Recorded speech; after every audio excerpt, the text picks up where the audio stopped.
வணக்கம் மக்களே. இன்றைக்கி நம்ம ஒரு ஈவினிங் ஸ்நாக்ஸ் தான் பார்க்க போகிறோம். வாங்க அது எப்படி செய்யலான்னு பார்க்கலாம். அதுவும் வாழைப்பூ வச்சு ரொம்பவே ஹெல்த்தியான அண்ட் டேஸ்டியான டிஷ்ஷாக தான் இருக்கும். அதுக்கு முதல்ல இந்த மாதிரி வாழைப்பூவை எடுத்து அந்த நெட்டியும் நரம்பையும் எடுத்து நல்லா க்ளீன் பண்ணி எடுத்துக்கலாம். இந்த மாதிரி க்ளீன் பண்ணி எடுத்து ஒரு பிளேட்டில் வச்சுட்டு இந்த மாதிரி மற்றதெல்லாம் க்ளீன் பண்ணி எடுத்துகிட்டு தேவையான அளவுக்கு தண்ணி ஊற்றி அதை நல்லா அலசி எடுத்துக்கலாம்.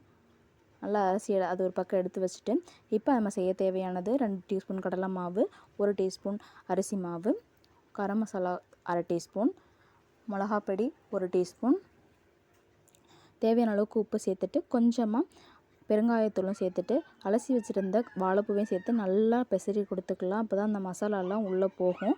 தண்ணி சேர்க்கணும்னு அவசியம் இல்லை, தேவையான நம்ம சேர்த்துக்கலாம். இந்த மாதிரி பெசரி எடுத்துகிட்டு எண்ணெயை ஒரு பக்கம் காய வச்சு எடுத்துகிட்டு அது எண்ணெய் காஞ்சதுக்கப்புறம் இதை வாழைப்பூவையும் போட்டு நல்லா பொரித்து பொன்னிறம் ஆகிற வரைக்கும் எடுத்தோம்னா நம்ம வாழைப்பூ பக்கோடா ரெடி ஆகிடுச்சு.